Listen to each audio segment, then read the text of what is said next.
Very good morning students. जैसा कि हम सभी जानते हैं, इकोनॉमिक्स का अड्डा जो हमारी पुरानी क्लासेस थी, आज हम फिर उसी के साथ आपके सामने आए हैं।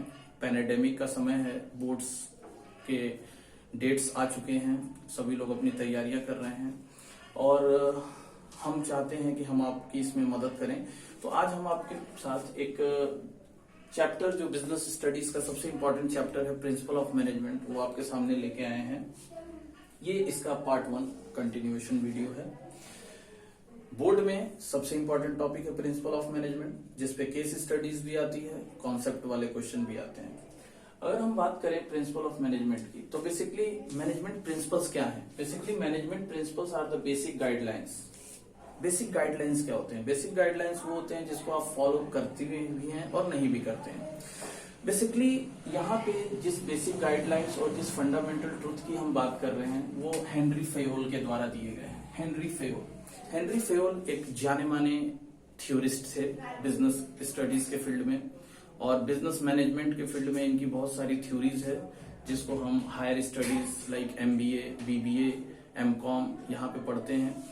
सो यहाँ पे अगर हम मैनेजमेंट प्रिंसिपल्स को देखें, तो मैनेजमेंट प्रिंसिपल्स एक फंडामेंटल ट्रूथ है जो हर तरह के ऑर्गेनाइजेशन में अप्लाई होते हैं, whether it is a profitable organisation, non profitable organisation. फिर अगर हम बात करें कि स्कूल, कॉलेज, घर, हॉस्पिटल, हर जगह। आज हम जिस महान हस्ती के बारे में बात कर रहे हैं वो है हेनरी फेयोल। हेनरी फेयोल के बारे में थोड़ा सा हम जान लें, इनकी लाइफ हिस्ट्री क्या है। बोर्ड एग्जाम्स में पूछा भी जा सकता है, आता भी है, प्रैक्टिकल्स में भी आ सकता है। बेसिकली हेनरी फेयोल एक फ्रेंच मैनेजमेंट थ्योरिस्ट थे।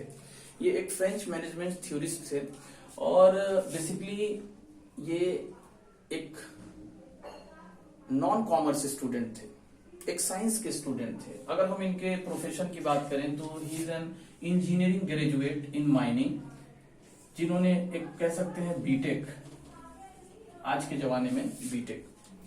इनका जो लाइफ स्पेन था वो 1841 में ये पैदा हुए और एक्सपायर किए 1925 में, डायड हो गए।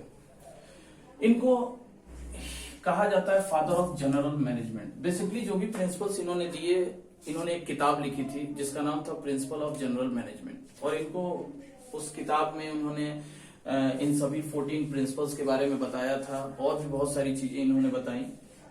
ही गिव एडमिनिस्ट्रेटिव थ्योरी। इन्होंने जो थ्योरीज दी बेसिकली वो एडमिनिस्ट्रेशन से जुड़ी हुई थी, प्रशासन, कैसे प्रशासन को चलाया जाए, ठीक है। He focus on increasing the operational efficiency in the organisation. Operational efficiency, आप जानते हैं कि मैनेजमेंट जो होता है उसका 2 ऑब्जेक्टिव होता है। पहला, इंक्रीजिंग एफिशिएंसी एंड इफेक्टिवनेस। इनका फोकस था एफिशिएंसी को बढ़ाना। एफिशिएंसी का मतलब क्या होता है? एफिशिएंसी का मतलब होता है लेस वेस्टेज, लेस कॉस्ट, मोर आउटपुट। ओके, तो इनका फोकस था less wastage, less cost and more output पे। तो आइए देखते हैं वो क्या क्या तरीके थे, वो क्या क्या प्रिंसिपल्स थे जिनका इस्तेमाल इन्होंने किया। और एक चीज, जिस कंपनी को इन्होंने ज्वाइन किया था वो कंपनी घाटे में चल रही थी, कंपनी इंसॉल्वेंट हो चुकी थी, वो अपने डेप्ट को पे नहीं कर पा रही थी और कंपनी बंद होने की कगार पे आ गई। तब मिस्टर हेनरी फेयोल ने कंपनी के मालिक से कहा, सर मैं कुछ प्रयोग करना चाहता हूं जो मैंने अपने एक्सपीरियंसेस, ऑब्जर्वेशन, एक्सपेरिमेंटेशन के थ्रू डेवलप किया है। और उन्होंने उसका इस्तेमाल किया और कंपनी आगे निकली, और ये उस कंपनी में एक मैनेजिंग डायरेक्टर के पद पे चले गए। बहुत अच्छा कैरियर रहा इनका। उसके बाद इन्होंने अपनी एक मैनेजमेंट कंसल्टेंसीज खोली और फिर ये धीरे धीरे आगे चलते गए। चलिए, बहरहाल अब हम बात करते हैं इन 14 प्रिंसिपल्स की। ये हमारा सबसे बेसिक इंपॉर्टेंट पॉइंट है इस पूरे वीडियो का। हम यहाँ पे केवल अभी आज 10 प्रिंसिपल्स की बात करेंगे, क्योंकि ये हमारा कंटिन्यूएशन पार्ट 1 वीडियो है। इसका पार्ट 2 वीडियो भी आपको मिलेगा। सबसे पहले हम बात करते हैं डिवीजन ऑफ वर्क। इनका जो पहला प्रिंसिपल था वो था division of work. Division of work को हिंदी में कहते हैं कार्य का विभाजन। आप जानते हैं एक व्यक्ति हर काम अच्छे से नहीं कर सकता। किसी भी काम को अगर टुकड़ों में बांटा जाए, छोटे छोटे भाग में बांटा जाए, तो वो बहुत अच्छे से होता है। लेकिन किसको बांटा जाए? एक्सपर्ट्स को। हेनरी फेयोल का मानना था कि अगर काम को हम एक्सपर्ट्स के बीच बांटते हैं छोटे छोटे पार्ट्स में, तो उसकी एफिशिएंसी बढ़ जाती है। वो बहुत अच्छे से होता है, स्टैंडर्डाइजेशन हो जाता है उसका, it promote operational efficiency. So according to the principle of division of work, the entire work is divided into small parts so that it improves the efficiency and the wastage will reduce and output increases. लेकिन एक चीज ध्यान रखिएगा, ये division of work केवल वहीं apply हो सकता है जहां पे जो आपका वर्क है वो काफी बड़ा हो. अगर छोटा ऑर्गेनाइजेशन है, स्मॉल साइज है, तो वहां पे ये प्रिंसिपल अप्लाई नहीं होगा, क्योंकि आपने पढ़ा है कि management principles are contingent, means it is based on the situations prevailing in the organisation. Okay, authority and responsibility. हमने काम को तो बांट लिया, अब आप जिसको काम बांटेंगे उसको कुछ अथॉरिटी या कुछ रिस्पॉन्सिबिलिटी भी तो आप देंगे. अथॉरिटी का मतलब होता है पावर टू टेक डिसीजन. भाई आप किसी को काम देते हैं और उससे जुड़ी हुई अगर पावर आप न दें तो वो काम को नहीं कर पाएगा. तो अथॉरिटी का मतलब पावर टू टेक डिसीजन और रिस्पॉन्सिबिलिटी का मतलब होता है obligation to complete the task on time, समय पे टास्क को पूरा करना. अब इन दोनों का बहुत सही बैलेंस होना चाहिए ऑर्गेनाइजेशन में. अगर आप किसी को अथॉरिटी ज्यादा दे दोगे, रिस्पॉन्सिबिलिटी नहीं दोगे, तो वो अथॉरिटी का मिसयूज करेगा. अगर आप किसी को रिस्पॉन्सिबिलिटी बहुत दे दोगे, अथॉरिटी नहीं दोगे, तो काम पूरा ही नहीं होगा. तो फेयोल का ये मानना था कि किसी भी ऑर्गेनाइजेशन में अथॉरिटी एंड रिस्पॉन्सिबिलिटी का प्रॉपर बैलेंस होना बहुत ही जरूरी है. Is it clear? तीसरा प्रिंसिपल ऑफ डिसिप्लिन. यहाँ डिसिप्लिन क्या होता है? स्टूडेंट्स को हमेशा स्कूल में कहा जाता है डिसिप्लिन में रहो, डिसिप्लिन में रहो. But what is discipline? Discipline means rules, regulations of the organization which everyone has to follow, whether he belongs to the top level, lower level, middle level, no issue. You have to follow it and you have to strictly follow it, and there is a imposition of penalty of non following these rules. तो discipline का होना बहुत जरूरी है. जैसे मान लीजिए अगर आपसे कहा गया कि आपको 10 बजे आना है, आप अगर 10 बजे ऑफिस नहीं पहुंच रहे हो तो रूल है कि अगर आप 3 दिन लेट हो गए तो आपकी सैलरी काट ली जाएगी. अब जैसे ही आप सैलरी काटेंगे तो लोग समय से आना शुरू कर देंगे और रूल्स को फॉलो करना शुरू कर देंगे. और डिसिप्लिन का होना बहुत जरूरी है for every successful organisation. Unity of command. Unity of command means order. Unity of command कहता है कि a subordinate can receive order only from one boss at a time. एक समय पे केवल एक बॉस से ऑर्डर रिसीव करें. ऐसा क्यों? ऐसा इसलिए क्योंकि अगर हम एक समय पे कई बॉसेस से ऑर्डर रिसीव करेंगे तो हम कंफ्यूज हो जाएंगे. सबऑर्डिनेट, यहाँ पे हम का मतलब सबऑर्डिनेट कंफ्यूज हो जाएगा. उसको ये पता नहीं चलेगा किसका काम वो पहले करे, किसका नहीं करे. अब इसका फायदा क्या होगा? इसका फायदा उस एम्प्लॉय को होगा, वो किसी का काम नहीं करेगा. और जब वो लोग पूछेंगे आपने मेरा काम क्यों नहीं किया, तो वो कहेगा कि अरे मैं तो उनका कर रहा था सर इसलिए आपका नहीं किया, उनका कर रहा था साहब इसलिए आपका नहीं किया. तो यहाँ पे यूनिटी ऑफ कमांड ये कहता है कि a subordinate can receive order only from one boss at a time, not from many bosses. If an employ receive order from many bosses, it creates the situation of confusion and chaos. But at the same time it create a egoistic clash between the superiors.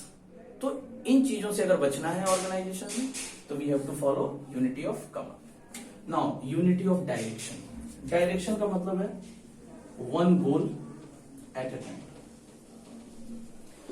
जैसे unity of command में था one boss one order, यहां था one goal one team. एक team केवल एक ही गोल पे focus करे. अगर एक टीम कई गोल पे फोकस करेगी तो क्या होगा कि हम अपने ऑब्जेक्टिव को सही समय पे रिसीव नहीं कर पाएंगे, पूरा नहीं कर पाएंगे. क्योंकि अगर आप एक ही समय में चाहें कि सेल्स को भी बढ़ा लें, नए नए प्रोडक्ट्स भी लॉन्च कर लें, 2 फैक्ट्री भी खोल लें, अपने एम्प्लॉयज को भी मोटिवेट कर लें, तो ये पॉसिबल नहीं है. क्योंकि हमारा मेन ऑब्जेक्टिव अगर एक समय पे हम एक तरफ फोकस करेंगे तभी हम अपने गोल को अचीव कर पाएंगे. ओके, सेंट्रलाइजेशन एंड डिसेंट्रलाइजेशन, ये भी एक बहुत इंपॉर्टेंट प्रिंसिपल है. सेंट्रलाइजेशन को हिंदी में कहते हैं केंद्रीयकरण और डिसेंट्रलाइजेशन विकेंद्रीयकरण. सेंट्रलाइजेशन में बेसिकली होता क्या है, पावर इन फ्यू हैंड्स. जब पावर कुछ लोगों के पास होता है, पावर का मतलब यहाँ पे है डिसीजन टेकिंग पावर। जब डिसीजन टेकिंग पावर कुछ लोगों के पास होता है, अब आप सोच रहे होंगे ये कुछ लोग हैं कौन? ये कुछ लोग वो होते हैं जो कंपनी में बहुत पावरफुल होते हैं। Basically they are the people at the top level. So the people when the top level, those people who are on the top level, they can only handle the entire management system.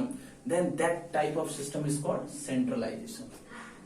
And when the power is divided into many, when the power is divided into many, then it is called decentralization.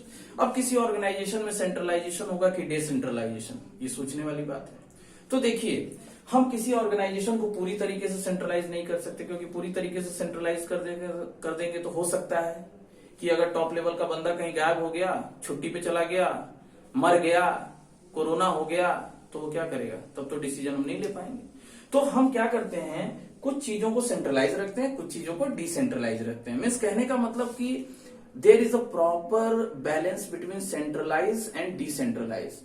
Some areas which is of crucial for the business point of view, it is keep on centralizing, and where we want to complete the work on time, so at the basically at the middle level and the lower level we go for decentralization. Now come to the equity क्या कहता है? बराबरी। Equity means कि किसी भी organisation में जो भी नियम कानून बनने चाहिए वो सबके लिए बनने चाहिए, सबके लिए बराबर होने चाहिए। चाहे वो सैलरी की बात हो, चाहे वो छुट्टी की बात हो, चाहे वो लीव्स की बात हो, चाहे वो तनख्वाह काटने की बात हो, जो भी चीजें होनी चाहिए वो सभी के लिए बराबर होनी चाहिए। There is no distinction between the application of rules to different types of people. इससे होता क्या है, अगर हम सबके साथ बराबरी का भाव दिखाएंगे, अगर मैनेजमेंट में हम सबके साथ एक जैसा व्यवहार करेंगे, तो लोगों को ये नहीं लगेगा कि मेरे साथ कुछ कम किया गया या उनके साथ कुछ ज्यादा किया गया। तो ये एम्प्लॉयज के मोटिवेशन के लिए बहुत जरूरी है। Motivation and behavioural change. जैसे क्या होता है, कभी कभी आपने देखा होगा सरकारी क्षेत्र में क्या होता है, किसी को छुट्टी मिल गई, किसी को छुट्टी नहीं मिली। कोई ज्यादा क्लोज है तो उसको छुट्टी दे देंगे, जो मालिक का क्लोज है, पता चला मालिक के चाचा का लड़का है उसको छुट्टी मिल गई, और जो मालिक के चाचा का लड़का नहीं उसको छुट्टी नहीं मिली। दोनों एक ही लेवल पे काम कर रहे हैं, दोनों मैनेजर हैं, लेकिन एक को मिली एक को नहीं मिली। तो इससे क्या होगा, एम्प्लॉय जो है वो डिससेटिस्फाई होगा, डिसमोटिवेटेड हो जाएगा, और डिसमोटिवेटेड एम्प्लॉय कभी भी ऑर्गेनाइजेशन के लिए काम नहीं करेगा पूरे मन से। Then remuneration. देखिए, रेमुनरेशन बहुत इंपॉर्टेंट पार्ट है, because it is a financial motivator.